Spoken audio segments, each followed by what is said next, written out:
Austin 316 says I just whipped your ass. And what's it gonna do? It doesn't matter how you're doing. Woo! Wheeling, dealing, limousine right, jet flying. Can you dig it, sucker? Would you please shut the hell up? You don't know what hard times are, Daddy. The cream will rise to the top, oh yeah. Oh, yeah. Look at the human rubble. Welcome, everybody, to another week of Keep the Kayfabe. I'm Mike, coming to you here from Milwaukee, Wisconsin, with my buddies, Steve. Hey, yo. What up? And my buddy, Matt. Hey, guys. What's going on? And our esteemed guest and our first guest of Keep the Kayfabe. It's been a slow build, as it should, in great wrestling fashion. We've been talking our friend up a lot here. Charlie, welcome to Keep the Kayfabe. Oh! Absolutely. Little hacksaw. I don't know if I should point out that the only reason Charlie's here this week is because Greg the Hammer Valentine turned us down. Yeah, Yes. I know. He had to go for second best, so Yeah. it happens. It's okay. Well, We'll I'm do them one excited of to these have times. you. Yeah, I'm thanks. excited to have you here because, you pretty much we were struggling to find a name for a long time, too. And when you were just texting, like, Keep the Kayfabe, I was like, did Charlie just name the podcast? So And he did.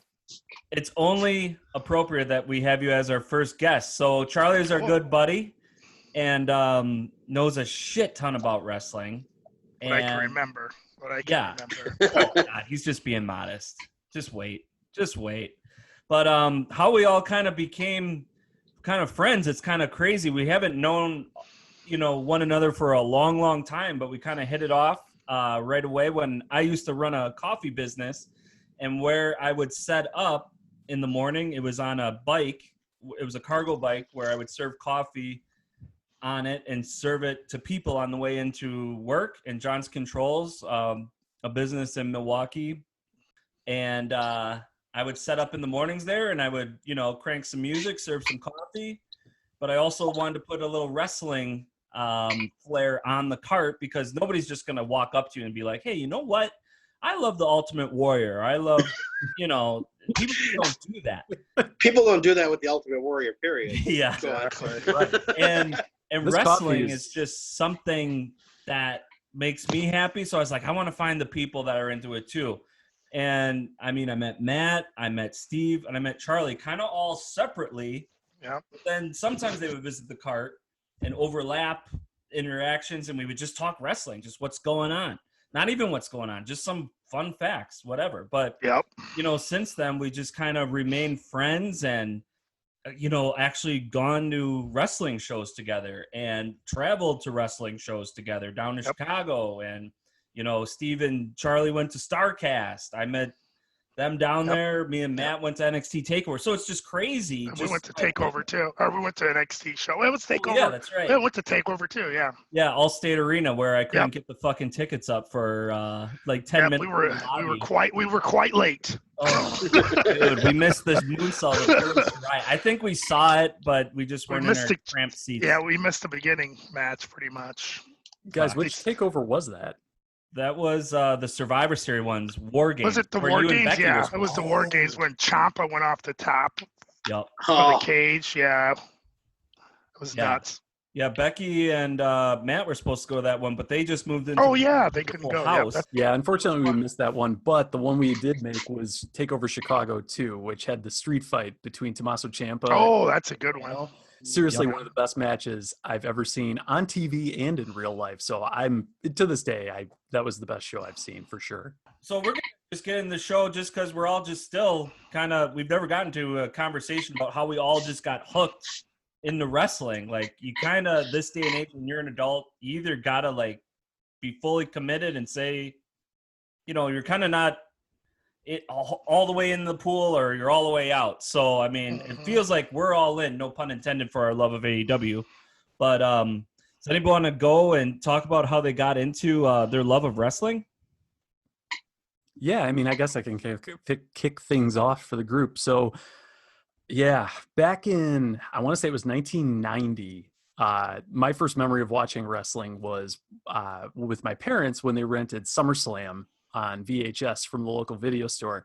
And I remember Bret Hart being on the cover, but that wasn't what I loved about it. What I loved about it was the Ultimate Warrior was in one of the matches on the video. And I just remember watching it and hearing his entrance music hit. And immediately I was like, oh my God, who is this guy? And this guy runs all the way to the ring, just shakes the rope, has maybe a 20-second match. And I'm pretty sure the only move he did was a gorilla press and lifts the other guy over his head and just drops them. Sounds And about right. back in 1990, people must have been pretty weak because that's all it took to pin them. Where nowadays you can take a Canadian destroyer to the outside and survive it. Yeah, no Um, kidding. Yeah, Multiple times. yeah, different times, man. I don't know. People nowadays are just a lot tougher, I guess. But Besides the 10 anyway, super so kicks. so that's what first got me into it, and then I kind of got away from it just because it was hard to keep up. But then in I want to say 1998, my parents ended up getting satellite TV. Finally, we'd never had cable, satellite, nothing. So one of the first things I want to watch now that we have cable TV channels is Monday Night Raw. So I couldn't have picked a better time. Stone Cold was the man at the time. The Rock was starting to make his ascent. And I watched it for probably 3 to 4 years straight. Like, I did not miss a Monday night. We would go on family vacations and sometimes out of the country. And I remember looking at my mom and going, hey, you realize we're missing Monday Night Raw right now, right? And so a couple more years after that, it just, once Austin turned heel, I think at WrestleMania 17, things just started to go downhill from there, in my opinion. And I kind of fell off shortly after. And then finally, when this all came full circle was I want to say 2015. I have a friend who invited me over to watch WrestleMania. It was the year they were in San Jose. And it was Roman Reigns versus Brock Lesnar for the main event. For the first time, I need to clarify, of all the many WrestleMania matches they've had. And after that, I was immediately just back into it. I remember my boss at the time was into it. He convinced me to re-sign up or just sign up at that time for WWE Network. So I did, and pretty much just got all in ever since then. Nice. Very cool. Nice. I'm just glad your parents actually let you watch wrestling, because mine was not. It wasn't like that. I mean, I would have if I had like a nurturing figure with me, maybe watching wrestling, my life would be totally different. But I was not allowed to watch wrestling, so it made it more special. So it had more of a grip on me. Like when I had an opportunity to watch it, like I could kind of like sneak it in another room, and I could hear my mom maybe come down the hallway, click the previous channel, so it'd go to like PBS, like Wishbone or some shit like that, and then like go back to wrestling. So I'd have to be kind of sneaky, and I would have to like watch it like at church in our like recreation room. So me and my best friend, we would like watch WCW Saturdays, put each other in the Scorpion Deathlocks, and like just wreak havoc like in our church rec room, while our sisters were the same age and they had choir practice after us. So we had an hour to burn, and it just lined up perfectly with wrestling. But yeah, I mean, ever since then, I've always loved it. But obviously, like kind of in college, I kind of got out of it a little bit. Like during the CM Punk, Cena glory days, something like that. But honestly, just now that you're an adult and you can make your own choice to be like, you know what, I know who I am and I love who I am. I want people to know that I love wrestling, because we can go on and on about how great it is and how stupid it is or whatever. I mean, it's just a great talking point, and I just love the people that are involved, because it's just a crazy phenomena. And now that there's so much of it nowadays through AEW promotion, when NXT was rolling, that's kind of when I first really was loud and proud about like, man, NXT every Wednesday, that is some good shit. Not to take the words out of Vince's mouth, but yeah. That's I okay. would He say doesn't that watch about his own NXT. product. Yeah, he doesn't even think it's good. So whatever. It was just like the perfect dose where I'm just like, okay, I'm going to take an hour of every week and just sit down, not check my phone, and just sink into the wrestling. So I got a little bit more stoked about it. And then that's when I met you guys, and I could talk about it with like-minded people. AEW rolls around. So now that's kind of like, I am who I am now, and I'm proud to be here. I'm happy to be here. So Nice. Yeah. I can't believe you got into wrestling at church. Seth Rollins would be proud. Mm-hmm. He's the Messiah, after all. Exactly. Where do you think that Got gimmick it. came from? He probably had the same experience. Yeah. In Davenport, Iowa, I mean, there's not a lot to do but maybe go to church. Not really, dude. That's my hometown, dude. It's like, What? Yeah, I grew up in the Quad City area. Yeah. I thought you grew up in Texas. No, I'm from the Quad Cities, Western Illinois, man. That's my. Oh, I got a buddy I know. Well, I got a buddy I know. I met through some friends at wrestling that know him well and saw him when he was in man. the Independence and coming up and doing matches around there. Tyler Black. Yep, he used to come up here too. I guess he did some shows up here at the Knights Shit. of Columbus and for what's his name? The guy Hero? who. No, not here. What's the guy? CM Punk and all those guys worked for him. That he used to have those Friday night shows at the house of With Colt the Knights of Cabana? the Knights of Columbus. Yeah, yeah. What's that federation? The guy I can't think of his name now. We don't know again. shit, and, He's we're a a wrestling podcast. Yeah, he was a jobber here. What is his name, man? DeFalco? Yeah, Frankie the Thumper. Yeah, Yeah. he runs. Yeah, Bruce City. Is it Bruce City Wrestling? I think Yeah. it's Bruce Oh, City okay. Wrestling actually. Yeah, so Nice. yeah, that was like a big hub. So he did shows up here and all that stuff, and those guys would do the circuit. All you had to do was say jobber, Frankie DeFalco, more Yeah. on his own. AWA jobber. Yep. Yeah. Yep. He was on TV. How did you get so deep in the wrestling though, Charlie? Because you know everybody from Wow. before they get famous. You're like, Oh, well, yeah. Well, I'm a little bit of the oldest out of oldest out of all of us, but I was in it pretty much since birth. I think one or two, man. damn. My folks were my dad's a big wrestling fan, and my mom and him would go, and we Nice. lived near Memphis. This was back in the 70s, late 60s, early 70s, and so they would go every Monday night to the Memphis shows because for Memphis, that's where Raw kind of stole that, having a live show every Monday night So because that's with Jerry the King Lawler? Yep. Wow. When Jerry still owned that territory and ran it. Wow. So when I was a kid from 2 years old going there, I was kind of ingrained to it ever since it. And then, I kind of got away from it, watching it as a kid. And then, when Hogan and Piper and Iron Sheik and those guys were coming up, I got into it then. And that's when I went to my first live show as like a teen. I was Nice. always into the bad guys, so I've always I remember my first show we went to was at one of our high school gyms, and it was Iron Sheik and Hogan had a match, and we came in with towels like the I love like it. the Iron Sheik, and it was awesome, dude. Yes. We got booed by the whole crowd because in those days everybody loved the good Oh, guys. yeah. Everybody loved the good guys, so we were drinking beers. We came in there drunk, rooting for You're already doing works at the young age, huh? Oh yeah, rooting for the Sheik and stuff. Oh, So I love it. Great. I love yeah, that was awesome, dude. I was always in the heels. Piper was my first wrestling T-shirt and the first big guy that I loved. I was into. So followed it for a while. In the '80s, and then fell off in the '90s for a while, and then I got back into it when the wrestling war started with WCW. Mhm. I kind of started watching Nitro, and it was like a good show, and it had a good angle with the whole NWO thing coming over, and then just the whole Monday Night Wars, and then WWF came up, and with Austin and The Rock, and then I made the total switch over because their shows were so much better, and I kind of stayed around with it for a while, fell off. Then what really got me back into it then, and where I've been cruising now, is ECW. When ECW was around, I was all about ECW, man. ECW was great. It was like a lot of places talk about it today. It's got the same feel as an AEW, but it was more hardcore of a fan. How did you watch it though? Because it wasn't like, did you get the tapes? Like a lot of bootleg tapes. Yeah, Damn. a lot of tapes, and sometimes you could find clips on the internet. So there was tapes, Wow. and just guys had tapes and stuff, and so I'd watch it and catch it. And also too, I can't remember how it was back then too. I can't remember if I had one of those streaming cable boxes. Oh, a black box? Yeah, I had a black box. That's how I watched all the Yes. WWE pay-per-views and stuff. And porn. Yeah, and porn. Yeah. A lot of So- Spice Channel. Yep. Spice Channel. I forgot about that.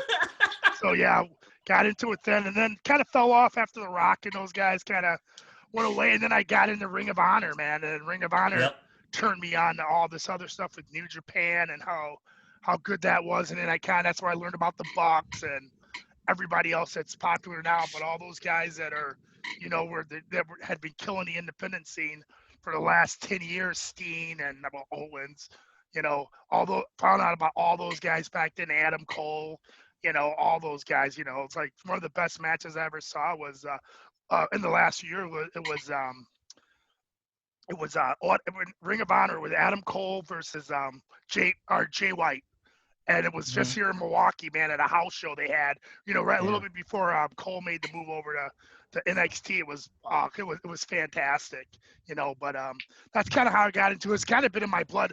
My dad was a huge wrestling fan. He was buying Dave Meltzer's dirt sheets back in the 80s, man. And I thought he was crazy. He would tape. That's amazing. Oh, dude, he would tape, because we were big tapers and we had a satellite and stuff. So he would tape every Saturday night show, watching. He was into the dirt sheets and everything. That was his thing. He was been a wrestling fan. He got back into it in the last year about AEW, and he likes AEW. But he just had I'm kind of rambling here, but he just had a big problem with McMahon back in the 90s when he took over, when he ran out the Federation. So that just soured him on wrestling for years. Oh, wow. Yeah. And which as I am as an adult now, that's how I feel about WWF. I'm soured on it. Bad. It's a bad product. Welcome to the show, Charlie. Welcome to the show, baby. You don't even want me to start ranting on that. So. Oh, that's why you're here, baby. Yep. Oh yeah. All in good It's a slow burn, people. Yeah. I can't wait. Exactly. You got to build it up. You can't hot shot this angle. Yeah. Don't give them the encore before the intro. Exactly. We'll save the first rant for when we use that topic of, is Roman Reigns the greatest wrestler of all time? Yeah, exactly. No, it's like I'm watching right now. They got that. What is it? Raw Unscripted. That's the greatest thing of all time. You should really see it. Oh, yeah. It's great. It's great right now. Shayna Baszler's in there wrestling, and it looks really fake MMA, man. Yeah, exactly. Fake MMA. Is that underground? Underground. Yeah. She's wrestling that's some girl. Good shit. No, it's dude, good I really think I can hear Vince being like, Vince, our company's kind of on the ropes right now. Ropes? We're not on the ropes. In fact, let's take down those ropes. And we got WWE Underground. That's how good. That's underground, pal. There's no ropes to be on. And let's Sheen hasn't been on it for a solid 9 months. Let's put him back on. Yep. Give me a rare steak and a cup of black coffee. Shayna's here body slamming chicks and doing soft punches. It's like, yeah. Well, we'll get there. Yeah. Steve, how did you get I'm the second deep oldest. into wrestling? Yeah. So like Charlie, my dad was and still is a huge wrestling fan, and it's funny. I talk to him at least once a week, and he's in a assisted living place, and even now, say I have a 30-minute phone call with him, sometimes 20-25 minutes of it is wrestling. It's great. Nice. Yeah, but I called my dad. So you don't need to be on the podcast. You don't need to be on the podcast. You get or we'll bring wrestling. My dad in on sometimes. Oh, great idea. But my earliest memories were watching the AWA with my dad and my two brothers Sunday mornings, and that was some of the earliest memories of the Road Warriors were in there for a while. The Fabulous Ones, Steve Kern and Stan Lane, those guys were good, and obviously Bockwinkel and those guys that what was his name? Jerry Blackwell? Is that he was a big name then, I think. Sounds familiar. But anyway, yeah. So I was into the AWA, and then I very quickly got into the WWF as a kid. Superstars and Wrestling Challenge and Prime Time and TNT and all those shows. Huge fan. And then as I hit the school years, there's two best friends of mine and I got, we'd sit there and talk about it in school all the time. The first wrestling show I attended, and I don't know if you guys remember this, was in 1988. It was called WrestleFest, and it was at County Stadium. Sick. And the main event was Hogan Andre in a steel cage. Nice. And Whoa, That's, dude! it was an that's a outstanding house show. house show special. Yeah, and Like you know what? Andre's They- gonna, they did Andre recorded it. climb the cage? No, but they recorded it because they'd show random episode or random matches from it on the other shows like wrestling. What do you call it? Like primetime and stuff. And I don't know. I don't think WrestleFest in its entirety is on the WWE network, but matches are. And this is my like Charlie. I always favorite the heels. This is one of my all-time favorite memories, and I can picture it to this day. We were maybe 2 sections up from the ring, and I swear to God, like there was nobody standing up. I was the only guy standing up from me to the ring. And this was when the Rougeau brothers just turned heel. I think I told this story before, but Jacques Rougeau, they were wrestling the Killer Bees, I think, and they were doing their heel things. And then at one point, Jacques Rougeau is like acting like a smart ass, and he turns, and I'm literally the only person standing up, and I give him like these hearty like thumbs up, and he turns and gives me 2 thumbs up back, and I was just like over the moon, like that this heel wrestler acknowledged me. Yeah. And then as I got to high school years, my buddies and I, pretty much every time WWE came to town, we go to or WWF, we go to the Bradley Center to see him. And another favorite heel memory was when Bret Hart, I think he was the Intercontinental Champion. He was a good guy, and he was feuding with the Warlord. And we decided to start cheering loudly for the Warlord. And again, I kid you not, like at one point we kept chanting Warlord, and it felt like the entire Bradley Center responded, Hitman. And we got this Warlord Hitman chant going. Nice. I think we were probably like 2 of like 7 people in America that cheered for the Warlord. But he was the heel, and we liked him.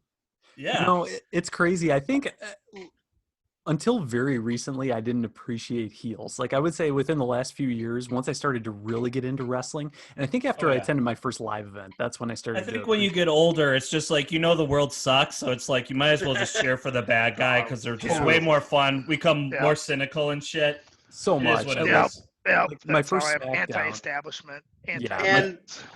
And Charlie, this was like, you made me think of this with the Iron Sheik. I went to a house show at Bradley Center, and it was when Sergeant Slaughter was a heel. He was like pro-Iraqi. Yeah. And it was him and General Adnan. And like they had wrestled their match, and they were heading up, and like we had our seats right above like the entranceway. Yeah. And I remember standing up and saluting Sergeant Slaughter, and he stopped, looked up at me, and saluted. And it was like, and once again, like especially during like an actual war, nobody was cheering for him, but like of course we were cheering for him. Yeah. Rebels. Yep. Y'all are rebels. I know. Walking in there with a turban, and then you're. Oh, it was awesome, dude. Yeah. The whole place is packed. It's just the whole place you. is booing us. Yeah, you're talking 80s. You're talking 80s, or was it? Yeah. Late 80s, probably. Yeah, late 80s, and everybody's like. Played at a Boston Red Sox Fenway. Yeah, it's like you're just game 7 or something. But why? Yep. But you can still get the same amount of hate and like booze. If you do something like that for something that's theatrical, it's not even. That was like, awesome. Yeah. It's so funny. I love it. So yeah, I mean, then I like WWF in the '80s. I was like super into, but then at some point, I slowly like a good friend of mine kept going on and on about how the NWA was it's like Ric Flair, man. This is if you like wrestling, that's where the good matches are. And I kind of resisted it because I like as a kid, I like the characters. Yeah. But then I started watching, and like I don't remember the exact time frame, but when I started making the switch to NWA WCW, I remember it was when the Great Muta was in there, and he had his feud with like Sting and like Flair, and some of the matches were just like outstanding. And I remember, and then the Terry Funk, Ric Flair, I Quit match. Like some of the, I wish I could remember. I think it was maybe like 90, 91 or something. But I started making that switch, and then I feel like there was a short period of time where I waned a little on wrestling, and then again, like Charlie, when the Monday Night War, like I was kind of watching it, and I watched 605 on TBS with my dad all the time. The Saturday night And I loved it. We'd order pizza and stuff. But when Nitro aired, I'm like, you know what? I'm gonna give wrestling another shot, and I pretty much, watched. I would not miss Nitro week after week after week. And then when the NWO started going, I mean, it was to me like must-watch TV. That was great. Yeah, it was great. I think I took a little bit different of a journey than you guys in that when WCW faltered, like the last year or so, I stopped watching it, and I just I quit too. It was horrible. But where I was different, where I was different is I didn't watch WWE like the Attitude Era. I bailed on the Attitude Era. I didn't like it. Yeah, you said that. Interesting. You missed some good stuff. I just thought it was awesome. trashy. That's and a I don't know trashy, why. But Just not like I thought it was trashy and like a not like. I don't know. I always think of like the Mae Young giving birth to a hand, and then that's where they lost me. Stupid. That's Vince Russo throwing everything, throwing Jerry Springer booking. Yeah. So then I went a good, I don't know how long, but maybe 7 years without watching wrestling, and then I actually watched TNA for a while when Jeff Jarrett and I think when Christian was there. I forget what era that was, but I was watching it for a little while. I didn't love it, but it was something different. And then, I don't know, at some point I started watching WWF. And then, of course, President, now I've canceled the network and I'm like all in on AEW. And I wish I could see more like Impact. I was too cheap to pay for their service, but plus it's a month behind. But I'm kind of like at a point now where I'll watch anything that isn't like NWA, anything that isn't WWE. Yeah. Amazing. Like how we all kind of bookmark like fond memories. Like we could tell how old we were, who we were with, just because of wrestling. And it's just like, wrestling just isn't for everybody. But I don't know. It's kind of like Charlie said, it's either in your DNA or it's not. Yeah. So if I can interrupt too, I thought of one other thing I meant to say.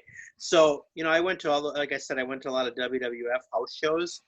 My buddy and I one time in the early 90s, late 80s, I think it was early 90s, went to a WCW show, and it was at the auditorium. And it was weird because it was like a fan base that wasn't into it. And like you could tell they were kind of WWF fans that had nothing better to do. So it was like the most flat show. Like the crowd was not into it, except Cowboy Bob Orton was wrestling somebody. And for whatever reason, the crowd's like, oh, yeah, we know him. He was in WWE.